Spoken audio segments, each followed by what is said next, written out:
اب تایابو لے آئے ہیں، کزنس وغیرہ لے آئے تو آپ بھی ٹی وی لے کر آئیں. تو میں بتانا چاہ رہا ہوں کہ پاکستان کے لوگ جو ہیں وہ انڈیا کے ساتھ کوئی اس طرح کے فیلنگس یا ایموشنس یا احساسات نہیں رکھتے تھے جو کہ ابھی 2025 میں یہ 4 ڈے وار میں یا اس پرسپیکٹو کے اندر ڈیولپ ہوئے. تو اس وقت مجھے یاد ہے کہ پھر انڈین فلم کے ساتھ انڈین میوزک کے ساتھ ایک طویل رومانس کا آغاز ہوا. انڈیا کے جو بوسٹرز تھے ٹیلی ویژن سیٹ، وہ سگنلز ہمیں نہیں آتے تھے، وہ لاہور کے بارڈرز پر لگائے ہوئے تھے، انہوں نے انسٹال کیے ہوئے تھے. تو ہم انتظار کرتے تھے کہ کب موسم اچھا ہوگا، کلاؤڈی ہوگا، رینی ہوگا.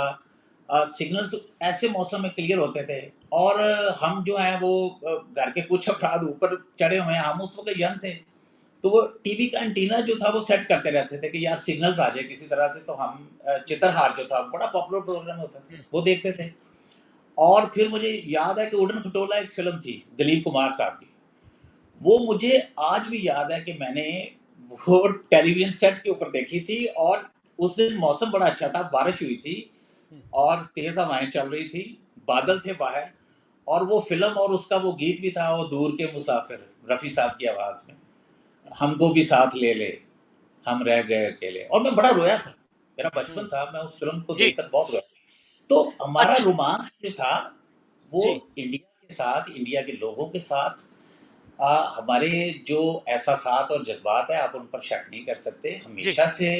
ادھر سے اور اتنے تھے کہ انڈیا کے لوگ یہ کہنے پر مجبور ہو گئے تھے وہاں کے کچھ دانشور کہ دیکھیں جی ہم نے تو آپ کے کلچر کو اپنے کلچر سے ہی جو ہے وہ کنکور کر لیا، ہمیں آپ کے اوپر ہتھیاروں سے حملہ کرنے کی ضرورت نہیں ہے.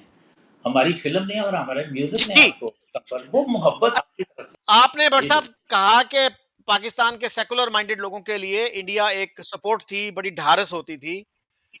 تو بات یہ ہے کہ پاکستان کی جو میجورٹی ہے اس کے لیے تو سیکولرزم ایک ڈرٹ ورڈ ہے، اور سیکولر مائنڈڈ لوگ جو ہیں they are probably a microscopic minority. اور آپ نے کہا کہ کانگریس گورنمنٹ وہ تھی، سیکولر تھی، لبرل تھی، لیکن ہمارے جو ٹیکسٹ بکس ہیں، ہمارا جو اردو اخبارات ہیں، وہ تو اس کو نہیں مانتے، نہ سیکولر مانتے ہیں نہ لبرل مانتے ہیں. دیکھیے اس میں اب آپ کو تھوڑا اسٹیٹ اور پاکستان کا جو معاشرہ ہے اس میں بھی تھوڑا سا آپ کو تقسیم کرنی پڑے گی. عام لوگ یہاں پر کس طرح سے سوچتے ہیں اور اسٹیٹ کو چلانے والے لوگ جو ہیں، جو ہماری سیاسی قیادت ہے یا عسکری قیادت ہے، وہ کس طرح سے سوچتی ہے. میں بالکل یہ نہیں کہتا کہ پاکستان کے اندر ایکسٹریمزم نہیں ہے یا ایکسٹریمسٹ موجود نہیں ہے یا فنیٹسزم نہیں ہے. یہ بالکل موجود ہے، ہر معاشرے کے اندر ہوتا ہے. اور یہی گلہ اب میرا انڈین معاشرے سے ہے کہ یہاں پر اس بات سے انکار نہیں کر سکتا کہ چیتن صاحب جو ہیں وہ وہاں پہ ایگزسٹ نہیں کرتے. چیتن صاحب کو جہاں تک جتنا میں جانتا ہوں یا سمجھتا ہوں، اور اسی طرح سے اور بہت سارے دوست جو ہیں انڈیا سے جن کے ساتھ میرا انٹریکشن پچھلے کئی سالوں سے ہو رہا ہے، وہ سیکولر بینٹ آف مائنڈ کے ہیں. اور اسی طرح سے میں کانگریس کی بات کر رہا تھا، کانگریس جو ہے اور نہرو صاحب کی جتنی کی سوچ میں نے مطالعہ کی ہے، جتنی کتابیں میں نے پڑھی ہیں ان کے متعلق، وہ بالکل انڈیا کے اندر ایک سیکولر سوسائٹی قائم کرنا چاہتے تھے، اسٹیٹ کو ریلیجن سے الگ رکھنا چاہتے تھے. ایٹ دی سیم ٹائم محمد علی جناح بھی پاکستان کے اندر ایک ایسا ہی معاشرہ چاہتے تھے. لیکن میں بالکل اس بات سے انکار نہیں کر رہا کہ پاکستان کے اندر ایکسٹریمسٹ موجود ہیں. انہوں نے with the passage of time بتدریج سوسائٹی کے اوپر اور اسٹیٹ کے اوپر غلبہ حاصل کیا ہے، ٹھیک ہو گیا. اور پھر میرے جیسے جو بہت سارے لوگ پاکستان کے اندر کام کر رہے ہیں، ان کی وشز کے اگینسٹ جا کر تو انہوں نے اسٹیٹ کی پالیسیز کے اوپر، اسٹیٹ کے لاز کے اوپر انفلوئنس کیا ہے. لیکن اس کا مطلب یہ نہیں ہے کہ ہم اپنی اسٹرگل چھوڑ دیں. جی ہمیں ایک اسٹرینتھ ملتی رہی ہے انڈین سوسائٹی سے، انڈین سیکولرزم سے اسٹرینتھ ملتی رہی ہے. آن دی ون ہینڈ، آن دی ایک طرف ہمارے ایران ہے، وہاں پر تھیوکریسی ہے، اسلام کا اس کے ساتھ کوئی تعلق نہیں ہے. دوسری طرف افغانستان ہے. تو انڈیا کی موجودگی جو جی ہے وہ بھی سیکولر جی سوسائٹی کے بالکل ٹھیک، ہمیں بالکل ٹھیک. یہ ری فورس کرتی رہی ہے. جی جی جی. اچھا چیتن جی، آپ کیسے دیکھتے ہیں ان ڈبیٹس کو؟ ہم تھوڑا سا موضوع سے شاید ہٹ گئے ہیں کہ جناح صاحب کا ویژن کیا تھا اور نہرو کا ویژن کیا تھا. انڈیا پاکستان ریلیشنز پہ اگر ہم تھوڑا سا فوکس کریں تو آپ کے خیال میں کیا ہے، حل کیا ہے؟ کیونکہ مین ایشو جو ہے نا ہمیں بتایا جاتا ہے وہ کشمیر ہے. کشمیر کے مسئلے کو ہمیں بتایا جاتا ہے جی کہ وہ نیوکلیئر فلیش پوائنٹ ہے، جب تک یہ حل نہیں ہوگا تو اس خطے میں امن نہیں آ سکتا. تو یہ بریفلی بتائیے گا کہ کیا حل کیا ہے، پریکٹیکل حل کیا ہے، ریئلسٹک حل ہے کیا کشمیر کے ایشو کا؟ جڑ تو from a Pakistan point of view Kashmir ہی ہے. I mean, it is constantly said that Kashmir is the unresolved issue of the partition, as per most Pakistani statesmen. دیکھیے سر، ایک جو مت ہے پاکستان میں وہ یہ ہے کہ کشمیر کیونکہ مسلمان تھا تو اس کا پاکستان کے ساتھ ملنا ضروری تھا. جہاں تک انڈیپینڈنس ایکٹ کی بات ہے، میں تھوڑا سا آپ کو بتا دوں اس کے پیچھے کی کہانی، تھوڑی سی میں آپ کو بتاؤں اس سے پہلے، کشمیر سے پہلے کی. کیبنٹ مشن انڈیا میں آیا تھا تو اس سے پہلے یہ ان کی تھنکنگ تھی کہ پاکستان کے آئیڈیا کو ریجیکٹ کیا جائے اور ایک انٹرم گورنمنٹ انڈیا میں لائی جائے جو اسموتھلی ٹرانزیشن کر سکے، کیونکہ ان کی تھنکنگ یہ تھی برٹش کی دا کمیشن کی partition will be bad administratively, emotionally, people point of view. Jinnah صاحب، میں سہیل صاحب کو بتانے کی کوشش کر رہا ہوں، انہوں نے اپنی جو 14 ڈیمانڈز رکھی، سہیل صاحب آپ نے ان کے بارے میں سنا ہے؟ آپ 14 نکات کی بات کر رہے ہیں. آپ کو جناح صاحب کی کچھ ڈیمانڈز کے بارے میں بتاتا ہوں، 4-5 ڈیمانڈز کے بارے میں بتاتا ہوں. انہوں نے یہ کہا کہ ہر پروونشل اسمبلی کے اندر 1/3 33% سیٹس جو ہیں مسلمانوں کے لیے ریزرو کی جائیں گی. انہوں نے کہا سینٹرل گورنمنٹ میں بھی 33% سیٹس جو ہیں مسلمانوں کے لیے ریزرو کی جائیں گی. تو مشکل کانگریس کے لیے یہ تھی سر کہ اس وقت مسلمس انڈیا میں 15% سے کم تھے. تو بیسکلی اس کا مطلب یہ ہوتا کہ مسلمانوں کو ہندوؤں کے مقابلے ڈبل درجہ دیا جا رہا تھا ایز پر جناح صاحب. اور یہ نہرو صاحب کو ٹھیک نہیں لگا کہ بھی کسی بھی طبقے کو اپنی زبردستی کی کوٹا دیا جائے، وہ بھی double of their proportion in the population. کہ یہ کیبنٹ مشن نے کہا ٹھیک ہے، ہم سوچتے ہیں اس بارے میں کہ ایک انڈین مسلم انڈیا بنایا جائے اور ایک ہندو انڈیا بنایا جائے. اس کے بعد اگست 46 میں آپ کو پتا ہوگا شکیل بھائی کہ ڈائریکٹ ایکشن ڈے ہوا تھا، اور ڈائریکٹ ایکشن ڈے میں جناح صاحب نے مسلمز کو کہا تھا کہ وہ کھڑے ہو جائیں اور اپنے پورے حقوق لے لیں اور کنٹرول لے لیں. بہت زبردست کلنگ ہوئی بنگال کے اندر ہندوز کی، اور دس واز دا لاسٹ اسٹرا. اس سے جناح صاحب نے یہ ثبوت دے دیا، یہ ثابت کر دیا کہ ہندو اور مسلم ایک ساتھ نہیں رہ سکتے. بائی دا وے، یہ جناح صاحب، جیسے میں نے آپ کو لاسٹ انٹرویو میں کہا تھا شکیل بھائی تھوڑا سا، کہ وہ پہلے سے کوشش کر رہے تھے، میں نے ایویڈنس کے ساتھ پیش کیا تھا چرچل صاحب کو بتانے کی کہ مسلم جو ہیں وہ لائل ہیں برٹش گورنمنٹ کے، اور جب ستیہ گرہ موومنٹ ہوتا ہے تو جناح صاحب had opposed it and he told the Muslims of India to fight for the British in the war. ساری پاور لے لی تھی as Governor General and even within the cabinet of Pakistan، اپنے انڈر ساری پاور کر لی تھی. تو انہوں نے ضرور کہا کہ what your religion is not a matter of the state. So he had weaponized Islam. He had used Islam to get a country for Muslims. So for us to think that he didn't see this as a weapon is wrong. And to give him ان کو بولنا کہ وہ secular تھے، I think is not correct, because regardless of his personal beliefs, and I would think he was a Shia, regardless of his personal beliefs, he made a country for Islam. In fact, Shakil Bhai, in an interview to Margaret Bourke White, Jinnah Sab said clearly that we are bringing forward a vision of Islamic democracy, which has been around for centuries. And then he went on, Sohail Bhai, to tell the Americans, the British, the Russians are not far. The Americans need us more than we need the Americans. So this, like, appeasing the masters continued then also. To give you an idea, Sohail Bhai, in the elections, the provincial elections of, I think it was 36 or 38, um, Muslim League had lost the seats even in the Muslim majority areas. 37. And but after that, Churchill made sure he imprisoned Indian National Congress for 3 years after that. And during this time, Jinnah was allowed to go around and propagate his theory of Pakistan. Now, after this comes the cabinet mission. After this comes the riots of Calcutta, direct action.